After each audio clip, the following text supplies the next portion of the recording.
Hey you guys, it's Mike and Mac. I was with some of you guys at conference not long ago and got the opportunity to do the Devo today. And if you look at the scripture verses, it's some of the last scripture verses in all of the Gospel of Matthew, Matthew 28, and we see the Great Commission laid out for us. First word starts off with go. And before I kind of get into my Devo, I want you to think about the pathway of the disciples. A lot of them were ordinary people, didn't make the cut to follow a rabbi, were doing trade jobs, teenagers, most of them, and kind of overlooked, and kind of all they would amount to be in society is just that of trade, that of fishermen, those kinds of things.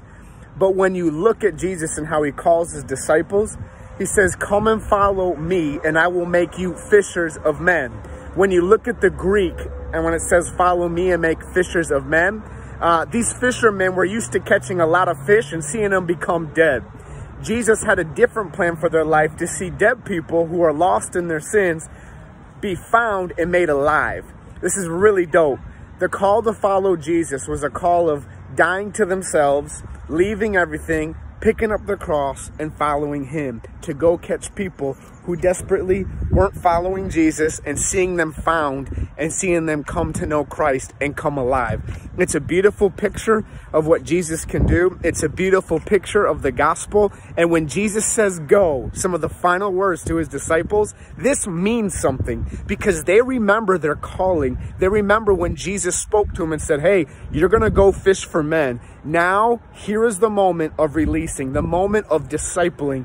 So our challenge to us is the same challenge he gave the disciples. It's the Great Commission, not the Great Suggestion. We are all called to be disciples, and we're all called to be disciple makers. The gospel wasn't meant to just be inside of you and save you. The gospel was made to come out of you and go find other people and disciple them.